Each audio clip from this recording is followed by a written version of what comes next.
Shalom అలైకిం, షాలోమ్ అలైకిం, షాలోమ్ అలైకిం. టాపిక్ ఫర్ టుడేస్ అప్పుడు శ్రమల వారంలో వారం అనేక విషయాలు గ్రహించబడ్డాయి.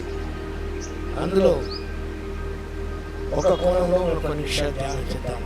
అప్పుడు మేడగది నేర్పుతున్న పాఠాన్ని మనం నేర్చుకుందాం, అవలంబిద్దాం. శ్రమల ధ్యానం కూడా ఎన్నో మనం ధ్యానం చేస్తాం. వాటి ద్వారా మనం ఆత్మశక్తి గ్రహించుకొని ఆత్మను బలపడాలి, స్థిరపడాలి, సవాలు ఎదుర్కోవాలి. ప్రభు కొరికే మన లోకంలో జీవించాలి. ప్రభు మేడగదిన పస్కా చివరి పస్కా శిష్యులతో ఆచరించాడు. పాత నిబంధన కాలంలో పస్కా పండుగను తప్పనిసరిగా ఆచరించాలని కట్టడి విధించబడ్డది. ధర్మశాస్త్రం నెరవేర్చకపోయి ఈ లోకం వచ్చాడు, కొట్టివేయడానికి రాలేదు కాబట్టి అవన్నీ తను నెరవేర్చబడాలి. కాబట్టి పస్కాను సిద్ధపరచడానికి ప్రభు తన శిష్యులు ఆదేశించడం. వెళ్ళండి. గొప్ప మేడగది వాక్య భాగంలో మార్క్స్ వార్త 14వ అధ్యాయము 5వ వచనం. అది సామాగ్రితో సిద్ధపరచబడిన గొప్ప మేడగది మీకు చూపించును, అక్కడ మన కొరకు సిద్ధపరచని చెప్పి తన శిష్యులో ఇద్దరిని పంపాను. మేడగదిలో ఈ పస్కా పండుగ ఆచరించిన ప్రభు సిద్ధపడ్డాడు. శిష్యులందరూ మేడగదిలో ఉన్నారు. ప్రభు ఎవరు పాదం ఎవరు కడుక్కొని స్థితిలో ఉన్నప్పుడు ప్రభు గమనించి శిష్యుల పాదం కడుగు ప్రారంభించాడు. అక్కడి నుంచి ప్రారంభమవుతుంది. ప్రక్షాళన ప్రారంభించాడు. వారు ఆహాన్ని తొలగించాడు. ఎవరు గొప్పవారు అని వారిలో ఒక వివాదం చెలరేగినది. ఎవరెంతగా వారే గొప్పవారు అనుకుంటున్నారు. ప్రభు ఆత్మీయ పాట నేర్పించాడు. తగ్గించుకోవాలని ప్రభు వారికి నేర్పించే విషయాలు మనకు కనిపిస్తున్నాయి. యోహాను సువార్త 13వ అధ్యాయము 16వ వచనం. దాసుడు తన యజమాని కంటే గొప్పవాడు కాడు, పంపబడిన వాడు తనను పంపిన వాడి కంటే గొప్పవాడు కాడని మీతో నిశ్చయముగా చెప్పుచున్నాను. ఈ సంగతులు ఎరువులు కనుక వీరిని చేసేలా మీరు ధనులగుదురు అని ప్రభువు ఈ విషయాలు ప్రస్తావించాడు. దాసుడు యజమాను కంటే గొప్పవాడు కాడు. మనం దేవుని యొక్క దాసులమై ఈ లోకంలో ఒకరిగా పరిచయం చేసుకుంటూ వెళ్ళాలి. Serving one another. ఆ ఆత్మీయ పాఠాన్ని ప్రభు నేర్పించాడు. రెండవదిగా టు లవ్ వన్ అనదర్ అనే ఆత్మీయ పాఠాన్ని ప్రభు మేడగదిలో ప్రభు నేర్పించాడు. వాక్య భాగం యోహాను సువార్త 13వ అధ్యాయము 34వ వచనం. మీరు ఒకరినొకరు ప్రేమిపోవాలని మీకు కృతజ్ఞత ఇస్తున్నాను. నేను మేము ప్రేమించడలా మీరు ఒకరినొకరు ప్రేమిపోవాలను. మీరు ఒకరినలా ఒకరు ప్రేమ కలవాలనలా దీన్ని బట్టి మీరు నా శిష్యులని అందరూ తెలుసుకుందరను. The second lesson is the lesson of love. First lesson of service to one another, to serve one another. The second is love one another. ఒకరినొకరు ప్రేమించుకోవాలి. నేను ఏదైతే ప్రేమించాను అది ఇక్కడ కొలమానం అనగా యేసు ప్రభు యొక్క ప్రేమే కొలమానం. నేను మిమ్మల్ని ప్రేమించే రీతిగా ఎలా ప్రేమించాను మిమ్మల్ని? పాపులను మనను ప్రభు ప్రేమించాడు. దుర్మార్గులను మనం ప్రేమించాడు. ఆయన మన పాపాన్ని ద్వేషిస్తాడు. పాపని ప్రేమించే తత్వం యేసయ్య ప్రభుది. కాబట్టి నేను ఏదైతే ప్రేమించానో అదే రీతిగా మీరు ఒకరినొకరు ప్రేమించుకోవాలి. ఈ కొత్త ఆజ్ఞ అన్నాడు. ఎన్నో command I'm giving to you. అలా ఒకరినొకరు ద్వేషించుకోకుండా ఒకరినొకరు ప్రేమించుకుంటే దీన్ని బట్టి మీరు నా శిష్యులని తెలుసుకుంటారు. ఎలా మన ప్రభు శిష్యులు తెలుసుకుంటారు? By loving one another, not by hating one another.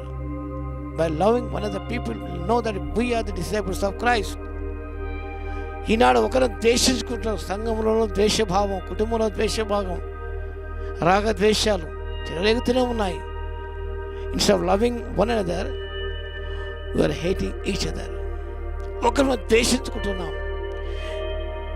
సహోదరుని ద్వేషిస్తే వాడు నరహంతకుడు అని, ఆ నరహంతకుని యందు నిత్య జీవం ఉండదని తెలుసుకోవాలని సువార్త చెప్తూనే ఉన్నది. కాబట్టి ప్రభు శిష్యులను ఎలా తెలుసుకుంటారు మనల్ని? మీరు ప్రభుకి శిష్యు ఏ శిష్యులు ఎలా తెలుసుకుంటారు? ఒకరిని ప్రేమించుకుంటున్నప్పుడు, ఒకరు సహాయం చేసుకుంటున్నప్పుడు, ఒకరిని గౌరవించుకుంటున్నప్పుడు, ఒకరికంటే మరొక యోగ్యులు ఎంచుకుంటున్నప్పుడు అనేకులు కూడా నిజంగా యేసే శిష్యులు. ఎవరు శిష్యులుగా పిలువబడుతున్నాం మనం.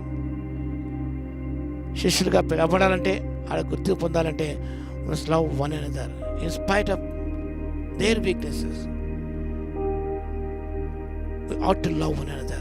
వాళ్ళు ఎలాంటి బలహీనత ఉన్నప్పుడు కూడా మనం వారిగానే ప్రేమించాలి, మనిషిగానే ప్రేమించాలి.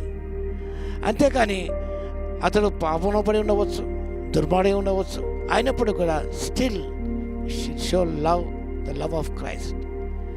దేవుని ప్రేమను మనం చూపించాలి. ప్రేమ ద్వారా సమస్తాన్ని జయించగలం మనం. యేసే లోకాన్ని జయించే ప్రేమ ద్వారానే. కాబట్టి ఒకరినొకరు ప్రేమించుకొని క్రొత్త ఆజ్ఞ మనకు ఇచ్చారు. కాబట్టి ఈ క్రొత్త ఆజ్ఞ మనం పాటిద్దాం. మనం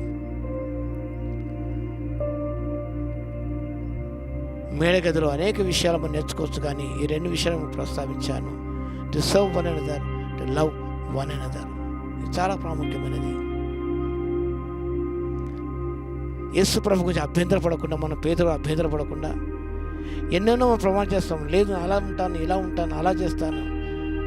పేదలు ప్రగల్భాలు పలికాడు. ఆ ప్రగల్భాలు పలకకుండా మనం దేవుని ఆత్మశక్తితో, మనం నమ్రతతో, వినయముతో, విధేయతతో మనం ప్రభుని గురించి ప్రకటిస్తూ, మనం ఆయన వెంబడిస్తూ, అనుసరిస్తూ, మనం కష్టాలు ఎదురైనా కూడా అనుకూల జీవితం మనం. యేసు ప్రభు పస్కా బలి పశువుగా తాను ఆయన ఆర్తి గ్రహించుకున్నాడు. మన పస్కా పశు ప్రభుని యేసుక్రీస్తే ఆయన, మన కొరకు బలైన ప్రభు యేసుక్రీస్తే ఆయన. అనేక ఆత్మీయ పాటలు నేర్పించాడు ఆయన. కానీ ప్రభు గురించి ఎప్పుడూ అభ్యంతరపడకూడదు, ఆయన వాక్యం అభ్యంతరపడకూడదు. వాడు స్వీకరించాలి, గైకొనాలి, పాటించాలి, కష్టమైన నష్టమైన కూడా. అప్పుడే మనం విజయాన్ని పొందగలుగుతాం. కాబట్టి అలాగా ఆ రీతిగా జీవించడానికి, ప్రభును మాదిరిగా ఉంచి ముందుకు సాగిపోవడానికి పరిశుద్ధాత్మ దేవుడు సహాయం మెండుగా దయచేయును గాక. ఆమేన్. ప్రార్థన చేద్దాం. మహాగణ మహోన్నత యేసయ్య మీకు స్తోత్రాలైనా.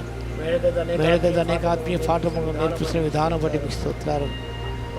ఒకరికొకరు సేవ చేసుకోవాలి. దాసులమైన గుర్తెరిగి మా తండ్రి, మేము ప్రభువా ముందుకు సాగిపోయి ఒకరందుకు మీకు స్థితిస్తాం. ఒకరిని ప్రేమించుకొనకుండా ఒకరిని ప్రేమించుకునే ఆ కృపను మాకు దయచేయండి. దీన్ని బట్టి అనేకులు తండ్రి మమ్మల్ని మేషులను గ్రహించగలరు. కాబట్టి ఆర్థిక అందరూ మేషులమని మేము ఈ శిష్యులను గ్రహించే విధముగా తండ్రి ఒకరు ప్రేమించుకుని ముందుకెళ్ళే కృపను ఇవ్వగలందుకు మీకు స్తోత్రాలు చెల్లిస్తాం. మీ విషయం అభ్యంతరపడకుండా ప్రభానైనా